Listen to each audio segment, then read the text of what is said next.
I'd like you to open your Bibles to Exodus, if you would, chapter 19. We will be looking there shortly, Exodus chapter 19. I want to do a little spin-off of the Ten Commandments that we were talking about, as I said, over the last several months. And I want to tie it to marriage. Now, if you're single here tonight thinking, man, I could have been at Starbucks. He's going to talk about marriage. Why am I here? Listen, we're going to share some things that will help you as a single person. If you're single and have never been married, if you're divorced, if you're widowed, whatever the case might be, is going to help you as much as the married people if you'll keep your antennas up and keep an open heart.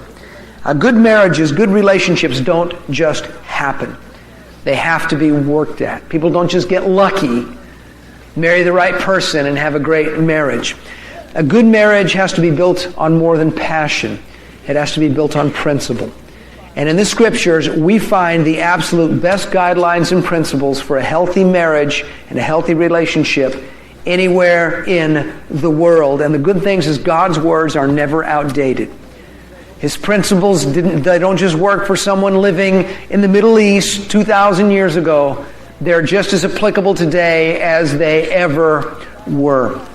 Now tonight I want to go back 3,500 years and look at some wedding vows that are extremely relevant today.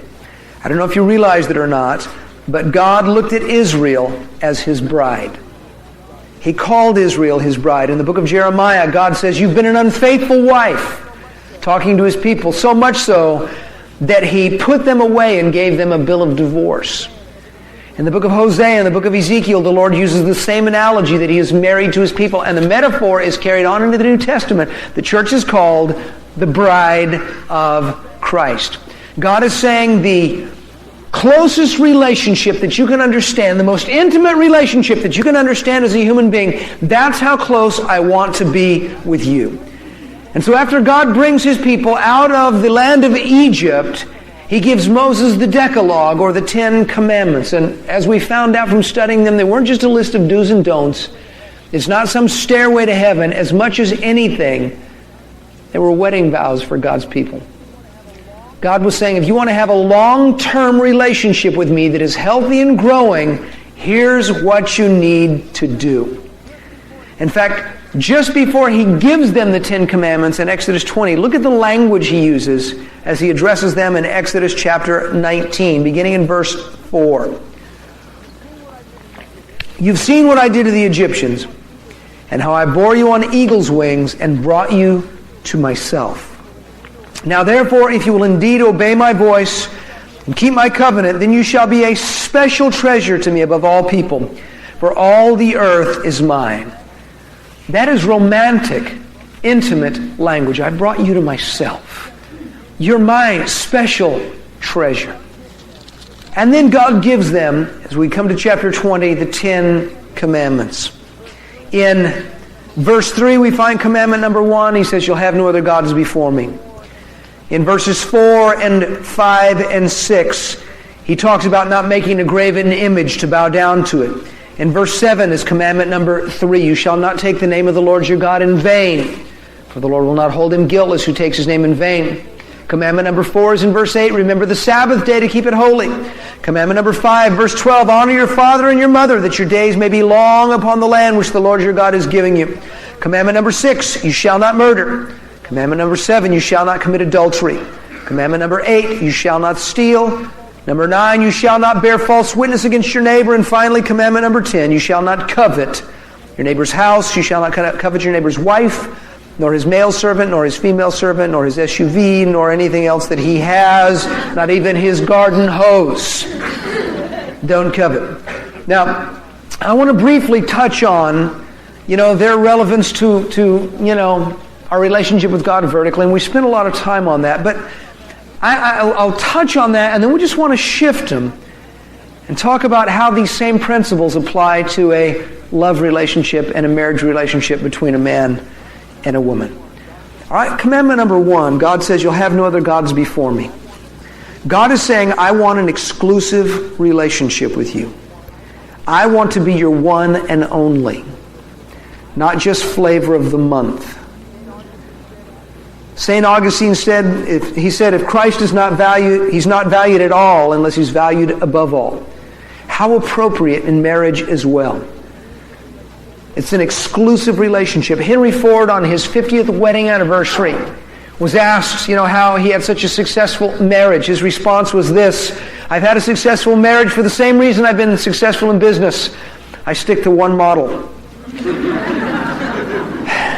In traditional wedding vows, the husband and wife pledge their devotion until death do us part. There's no competition. For me, Janet is it. I'm not shopping for another model. I won't be shopping in the future for another model. And hopefully she won't be doing any shopping either. It's to be an exclusive relationship. Prior to being saved, that was not part of exclusiveness, just wasn't even in my thought patterns when it came to relationships with the opposite sex. And it's never meant to be that way in a marriage. I mean, when you get married, that's it. When God took a rib out of Adam, he just took one rib and he made one woman. He didn't take 4 or 5 ribs out.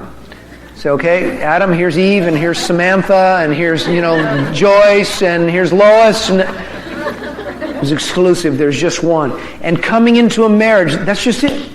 That's it. One person. I'm not shopping anywhere else. I'm not window shopping. Everybody say one model. All right, commandment number 2. God said not to make a carved image of anything in the heaven, above, in earth, or in the sea. He wanted to make sure everything was covered. And he said, don't bow down to it. All right? He's saying, don't make images of me and then worship them. Don't love or worship a substitute for me. Love me. You think about that in connection with marriage. In religion, people make pictures, they make statues, they make idols, and then they call them holy. But all of them are substitutes. And God in our relationship with Him says, no substitutes. You need to have a relationship with me. And in marriage, we shouldn't have substitutes. Love your spouse and find fulfillment with him or with her. Find your fulfillment in that relationship, not in a substitute. When a man watches pornography, he's loving a substitute. His sexuality and his passion is pointed to those images. That's a substitute. Sometimes a man, and maybe a woman, they get so caught up in their career, that's where they find their fulfillment. And so their little world revolves around their job and their work, and they seem to be fulfilled. And mama, she's got this absence in her life, so her world is all wrapped up in the kids.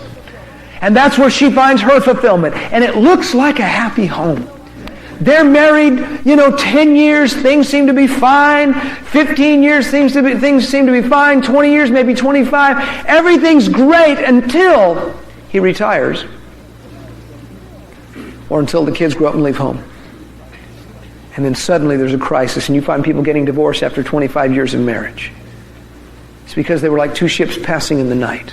They had substitutes instead of the real thing. His substitute, his mistress was his work. Her mistress was the kids or whatever it might be. We can't have substitutes. We must endeavor to find fulfillment in our relationship with our spouse. All right, commandment number 3. Don't take the name of the Lord your God in vain. God's saying, if you want to have a good relationship with me, speak well of me. Watch your words. And the phrase in vain, don't take the name of the Lord in vain, means empty or meaningless, insincere, not showing due respect. Whenever you speak flippantly or lightly about someone, it weakens your respect for them. It doesn't change them, it changes your attitude toward them. And sometimes I think believers are a little too casual in their speech toward God. Yes, I know He's Father. He's my Father. I bring to all of my problems to Him. There's an intimacy, there's a closeness there, but I also remember in balancing that He is the creator of the universe, and one day I'll have to stand before Him and give an account of my life. And the Apostle Paul, thinking about that day, called it the terror of the Lord. So yes, He is God, He's our Father, but He's also creator. And there needs to be a balance there. And God in our relationship with Him says, you need to speak well of me. You need to not take my name in vain, not treat it flippantly. And sometimes husbands and wives, they speak lightly of one another. And their words affect the way they feel about one another. there are few things that can affect a marriage like words. Learn to build one another up with your words. Be lavish with your praise. The book of James likens our tongue to the rudder on a ship. A captain stands at the wheel, whether it's a huge battleship or some cruise liner. Anybody in the house going on a cruise down to Mexico or the Caribbean? Anybody got that planned for this summer? Anybody in here? Anybody ever been on one of those cruise ships? All right, a few of you. So why aren't you going back again? What was wrong with the cruise? They're huge, aren't they? And you know what? One man or one woman can stand at the helm with that wheel and turn the direction of that entire ship. The Bible says our tongue is the same thing. Some people are sending their marriage, the ship of their marriage, in the wrong direction. I was out with a couple of friends, actually, late one night. We were lobster diving about 1 in.the.morning.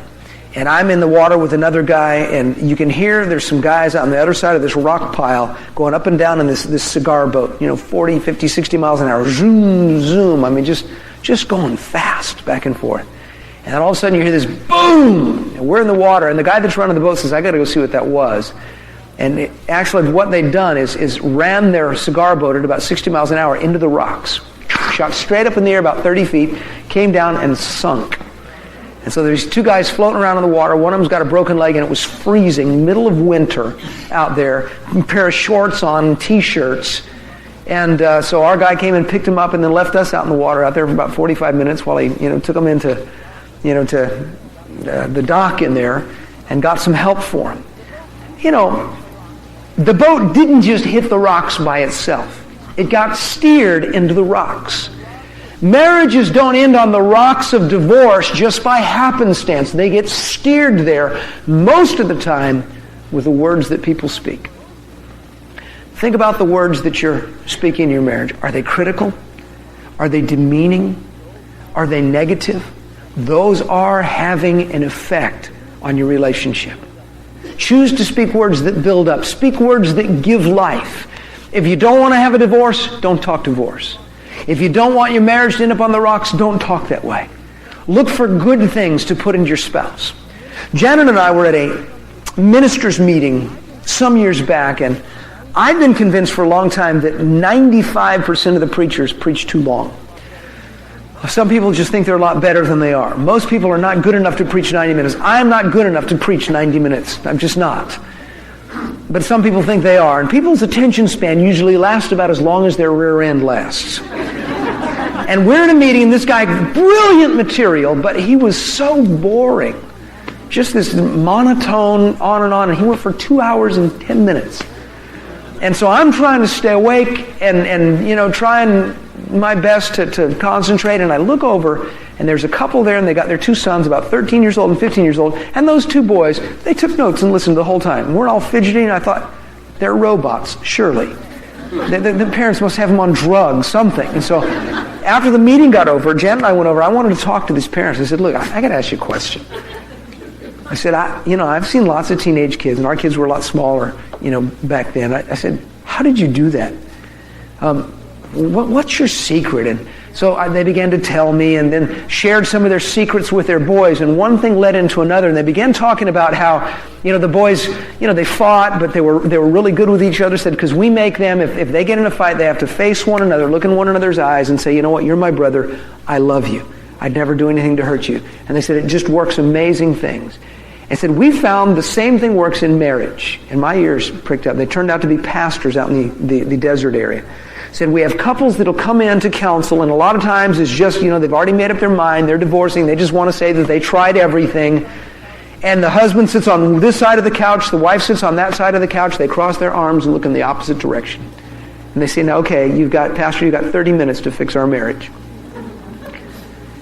And he says, what we have them do is we have them face each other, which is a titanic task in and of itself. We have them face one another, and then we make them say something good about their spouse. He says, and sometimes they just don't want to do it. Say, know what? You married them for a reason. There's got to be some good attribute. Maybe they're good with the kids. Maybe they work hard. Maybe they do their best to look nice. You find something good, look them in the eye, and say it. So, okay, You are good with the kids. I do. You appreciate the way you are with the kids. Well, I appreciate the fact that you work. You do work hard and you do care about the family. I appreciate that. Say, okay, now think of something else. And it'll be the whole session just to get them to do that. Say, now, if we're going to help you, if we're going to speak to you again, you have homework for the next week or 2 weeks or whatever it is. Every single day, you have to do this at least 3 times a day. Look one another in the face and say something that you like about the other person, something you appreciate about them. And his words were he said, Bayless, it works like magic. And we know it's not magic, it's the power of the principles of God's Word. He said they come back in, this couple that sat on opposite sides of the couch, and he says we've seen it happen again and again. Look in the other direction, they come back arm in arm. It's like 2 heads stuck on one body. And they say, God has worked a miracle in our marriage. Well, friend, it's just the power of speaking the right kind of words. It is so incredibly important that we learn to do that. All right, the next commandment, commandment number 4, is found in verse 8. Remember the Sabbath day to keep it holy. We know that Sabbath means to lay down your work. It means an intermission, a rest from labor. And the word holy means separate to God. So put down your work and spend time with God. God is saying if you want a long-term relationship with me, we have got to spend time together. We have to have special time, exclusive time, extravagant time together. God says, I want a whole day. Every week, I want a whole day. Now, in order to have a healthy, growing marriage, husbands and wives need time together. Special time, exclusive time, sometimes extravagant time. And we all know it won't happen unless we plan it. It has to be a high priority. So many times couples are just trying to squeeze one another into their busy schedules. I mean, it's almost like pull out the Palm Pilot. Well, all right, dear, Thursday between 4 o'clock and 4:40, I can fit you in. And I'm sure that's long enough for us to have a very deep, vulnerable, meaningful conversation. So see you on Thursday. It is almost that bad with some couples. But if you're going to have a good marriage, you have to spend time together. Some people schedule every other thing in the world first. Time with their friends, time for sports, everything else, while the wife or the husband just gets a few spare minutes here and there. You can't build a good marriage without time. You can't do it. Janet, in the marriage seminar we were teaching, shared actually a figure, and a certain amount of hours every week that a husband and wife should spend together. And I'm thinking, that's a lot. It was a pretty high goal. But then she shared a figure that had been gained from polling different people. The average husband and wife spend approximately 37 minutes a week in face-to-face conversation. Think about how it was before you got married. What was your phone bill like? My oldest son, seeing a girl, and we got we looked at how many text messages he had sent. I thought it was a mistake. I said, this is not possible. You haven't slept in a month. This is not possible for someone to send this many text messages. But you think about it, before we were married, we did everything we could do to spend time together, didn't we? We fought for time. We were on the phone. We were writing letters. We were going out to lunch. We were going out to dinner. We were spending time together. And people get married, and that dissipates and falls by the wayside. We have to have time together if we're going to have strong marriage relationships. I had a friend. His job took him away from home. And he told me, he said, Bayless, he was a golfer, and I enjoy a good game of golf. But he said, golf cost me my first marriage. And I worked out, he told me how many rounds of golf he played, and I know how much time it takes to play. He spent 25 work weeks, entire 40-hour work weeks, 25 work weeks a year playing golf. No wonder it cost him his marriage. His wife didn't even know who he was. Now, from this point, we're going to shift gears a little bit and get into some character issues. And single people, you need to listen carefully here. God is saying if you want a good relationship with me, you need to show these kind of characteristics. And in marriages, these are the kind of characteristics you need to look for. If you're single and looking, these are the things you need to look for in a person. All right, the next commandment, commandment number 5 in verse 12, honor your father and your mother. Now, among other things, God is saying that we must be grateful. Grateful people make good partners.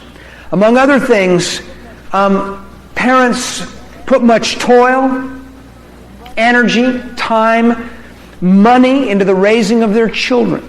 They work hard to give their children an edge in life, and it's tragic when a child is ungrateful or unthankful. William Shakespeare said, how sharper than a serpent's tooth it is to have a thankless child. And when you get someone that is ungrateful toward their parents and feels no responsibility toward them, it will color every area of their life as well. Some people are selfish and they feel like the world owes them a living. Before I was saved, now I did not personally indulge in this, but I had numerous friends that did, and to me it seemed like the whole community did. I lived up in Oregon for about 4 years, and people that were my age, almost, I'd say half of them, got food stamps from the government. And I knew some of them were getting welfare checks, from the government. They could work, they didn't want to work, so they're getting welfare checks and they're getting food stamps. And there might be a big demonstration against the establishment, And they say, hey, I'll be there, but I got to pick up my food stamps first. So I'm going to let the government take care of me. I'm going to let them pay for my food. I'm going to let them pay for my rent. And then I'm going to go demonstrate against them. A total attitude of ingratitude. And there are some people, they just feel like everybody in the family owes it to them. If a child feels like, mom and dad owe me everything. It's carried over in life. It's very difficult to have a relationship with a selfish, unthankful person. Thank you is a very, very important phrase in marriage. If someone takes you for granted and takes all your efforts for granted, it makes it real hard to live with them. Everybody say thank you. That wasn't so hard, was it? And I know some of you wouldn't, no matter what I say, you wouldn't say it with me, would you? Thank you. We need to tell people we appreciate them. I'd say, well, I in my heart, I do appreciate my wife. Doesn't do her any good if you don't tell her. Well, in my heart, I really am appreciative of my husband. It doesn't do him a lick of good if you don't tell him. See, we might feel good about ourselves thinking, I really am a grateful person. I'm really a thankful person. But if we don't vocalize that, no one else benefits from it at all. And chances are, if you don't vocalize it, you aren't. You're deceived about yourself because Jesus said, out of the abundance of the heart, the mouth speaks. Be lavish in your praise. And if there's not much that you can praise them for, find something that you can praise them for, and then vocalize that. All right, command number 6, don't murder. All right, don't kill your spouse. Very hard to have a relationship with someone after you murder them. If you kill your wife, things just sort of go downhill from there. Jesus, of course, elaborated on this commandment in Matthew chapter 5, and he said these words, you've heard that it was said, you shall not murder, and whoever murders shall be in danger of the judgment. But I say to you that whoever is angry with his brother without a cause shall be in danger of the judgment. So Jesus talked about the root cause of murder, which is anger. If we're going to have good, healthy, lasting marriages, we need to learn to be gentle. People that are easily angered, that are violent, or that have an explosive temper destroy relationships. You go to some people's houses, and there's holes in the wall. There's a hole in the door. You go down the hallway, there's a hole in the wall next to the bathroom, and if you took away some of the pictures, you'd find holes in the wall behind the pictures, because Papa gets angry and he puts his fist through the wall. I was with some friends once. We were having a bit of a solemn moment. We've been talking about a friend of ours that had passed away. And I guess his newlywed wife just didn't get it. And we're in there and he was talking about this, and she's vacuuming away. Move your feet. And she's, going with the vacuum. And her husband got angry at her because she wasn't sensitive to our solemn mood.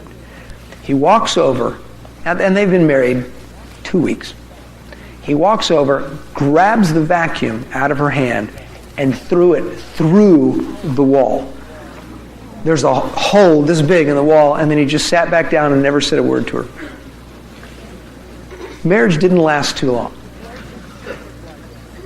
Explosive tempers like that will destroy a relationship. And it's not always the guy that has the temper.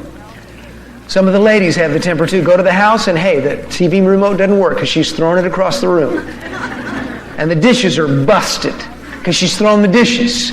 And she'll fight and she'll curse and she'll scream, and she's got the temper as well. If you're dating someone that blows up easily, that loses their temper quickly, take it as a warning sign. Even if you're in traffic, somebody cuts them off and they blow their stack, you may be planning on marrying. Maybe you ought to think twice about that. Anger erodes relationships. If you have a temper, get it under control, or the devil will control you through it.